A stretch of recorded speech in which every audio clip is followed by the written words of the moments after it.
My name is Glenda. I'm the President of Frankston Historical Society, and we run Balham Park Homestead, the oldest home in Frankston area. I'm going to tell you a little bit about the Frankston history. It really goes back to about 1839 when John Sage, who worked for Captain Baxter, came over from Sydney town with a herd of cattle for Captain Baxter to put on his run out Eureka. It was changed then to a rutter, and he built a house next door on the property called Sage's Cottage, which is still there today. He brought the cattle across from Sydney by coming along the actual beach all the way around, or the coastline. When he got to the edge that comes down to the peninsula, he was supposed to turn left and go down to the peninsula to the property. However, he misguided his area that he needed to go to and went straight ahead and landed on the beach at Frankston. He found fresh water just to the side of where the Mechanics Institute is today. In between that and the football oval, there was a fresh water spring there. So he actually found Frankston's first water to feed to his cattle, or to give his cattle. There was plenty of green grass around, so he camped there for a few nights before going on down to Baxter. By that time, people had come through Frankston to go down the peninsula, have a look around, to see what had drawn the pioneers that came out in 1803. It was a very interesting thing for John Sage. He was only a young lad at the time. He was only 18 when he left Sydney. Quite a journey to come all that way with the cattle. That was virtually the foundation of Frankston. He went back into town, spoke to people in town in Melbourne. Captain Baxter didn't move down to the property until 3 years later, so he looked after the property down at Baxter. And other people started to float in. James Davy, the first actual person to build a little house here on the top of the hill, virtually at the top of Pub Corner, to the left-hand side of where Mechanics Institute is now, and he had his gardens all around the side, and his cattle virtually in the car park of where the Mechanics Institute is now. Along with him came his son William and his wife. They also lived in Frankston very, very early on. Other pioneers started to come down. The Ardays came down, tried to grow wheat at Balham Park Homestead in those very, very early days. After that, of course, the pioneers started to flood in. The Yokins came down. They owned the first store in Frankston. However, people did come down and farm from 1839 until 1854, when the government they decided they wanted to sell the land. Up until then, these people had squatted on the land, they built homes, they built fences around farm areas. The government decided that they wanted the money for this. So they put the land sales up in 1854, and quite a lot of the area was sold. The main area of the town was sold and built. Outgoing areas, such as Balham Park Homestead, started off with 600 acres. All those areas outside of town were also built up. Many pioneers came down from that. Camerons, Wells, Flowers, lots and lots of different people. All young, from Young Street. All these names you will notice around town. The streets were named after them. So this is how it really... Of course, it was a very small village type atmosphere. Originally, prior to the town being subdivided, fishermen had come into Frankston. Frankston's always been a great fishing area. First fishermen were based at the base of Oliver's Hill. They lived there in wattle and daub huts and tents. One of the first pioneers to come here in the early days was Grace McComb and her husband Thomas, who was a fisherman. Grace came over from Tasmania. They came over on a small rowing boat. Took them just over a week. Which must have been absolutely horrifying with young children. She baked bread before she left Tasmania, and virtually so dried up by the time they came across to Melbourne. They nearly starved on this journey. A very forthright and clever lady. She was a nurse and midwife when she arrived here. And she lived in a tent at the base of Oliver's Hill in 1852, and they did buy land, 5 acres in William Street, for a farm. Hard to believe now. Very interesting person, very, very tough person. Her husband, Thomas, was a local fisherman. She became virtually Frankston's doctor, because Frankston only had a visiting doctor once every 3 months. She was midwife and doctor. She was so liked and so loved by the townspeople that the Frankston Cemetery gates are named after Grace, and she's buried with her husband Thomas just on the left-hand side as you go through the gate. She had quite a lot of children here in Frankston. She wanted a school for these children. There was no school.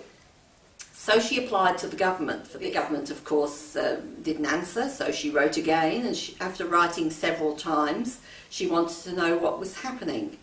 The government wrote back to her and said, you have to have 20 signatures. So she walked around, bearing in mind there was nobody who lived in actual town, you know, the main area of town at this stage. So she walked around all to the farms and all around the area, and she produced all these signatures and sent them into town. She never heard, so she wrote again on several occasions, and finally, after about 4 or 5 years, the government wrote back to her and said, that was a mistake. You sent 20 mixed signatures, male and female, and we require 20 male signatures. So that's the difference between then and today. Grace was undaunted. She went around and she got 20 male signatures.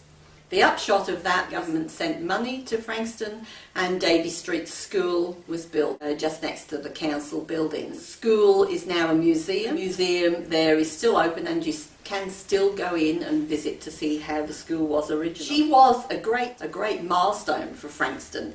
They called her the centre stone of Frankston. And she'd go to the farms.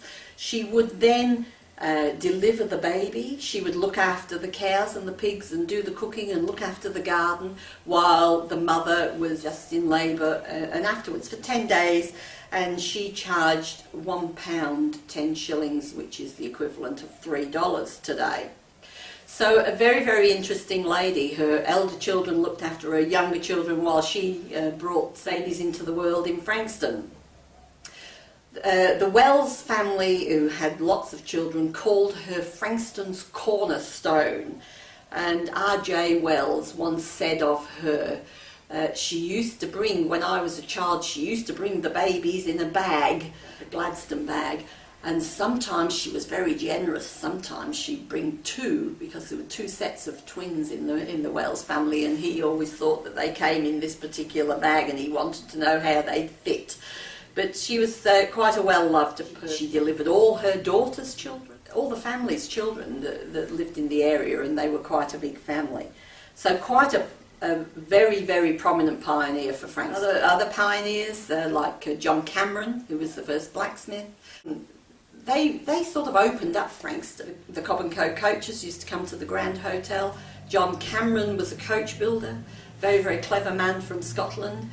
He was Frankston's vet, although he was never trained. He just worked with horses all his life and cattle. In his 50s decided he wanted to become a vet.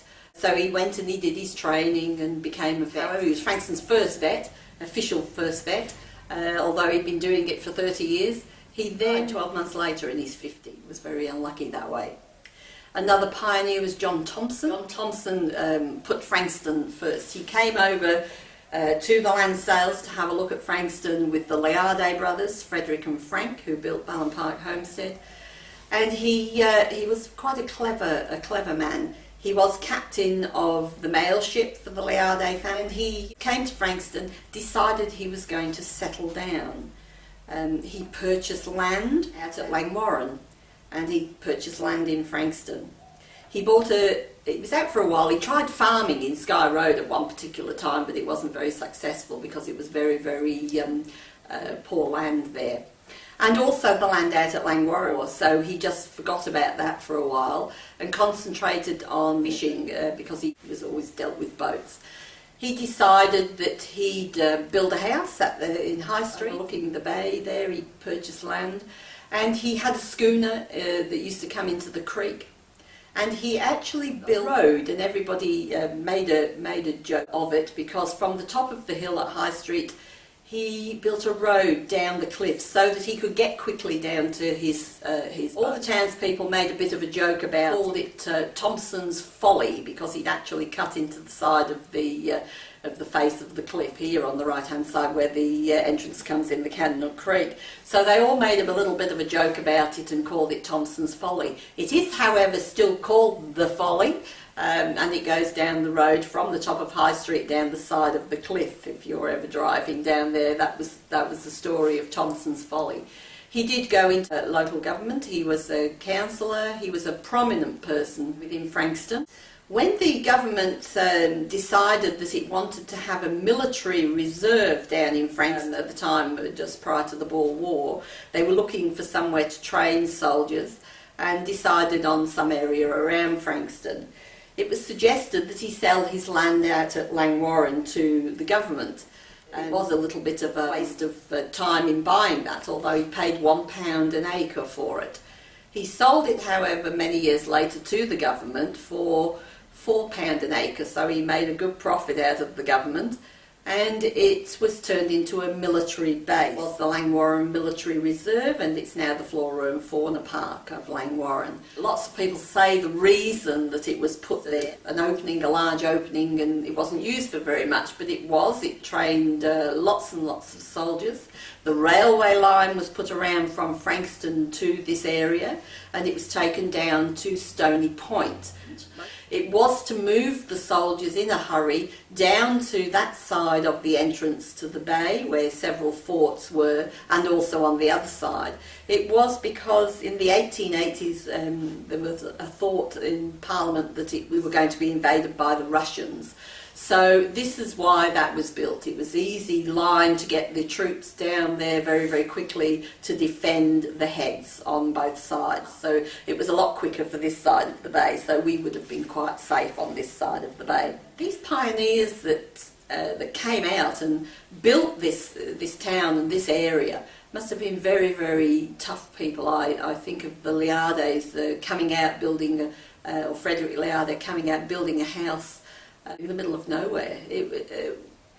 Ballon Park Homestead was the mansion of the area, and they came out, the Liarde family, very, very early in the piece, in 1839, 4 years after settlement of Melbourne. They came out on the William Metcalfe, and this is Caroline and Wilbraham, and they brought out 9 children. The 2 eldest were Frank and Frederick. Frank was one of the scenarios for the naming of Frankston. And being as there's 14 different ones that I've researched so far, we cannot find out how or where or when it was called Frankston, and why it was called Frankston. Several scenarios, and everybody has their choice. It was said to be after Frank Stone, who had a pub in Frankston. Well, I've researched this fully. There was never a Frank Stone lived in Frankston that I could find. There was definitely never a Frank Stone that had a licence for a pub or a public house, so I doubt that that's quite right. I tend to think it was not after General Frank. So lots of things were named after different people, and it's hard to say which was the most prominent.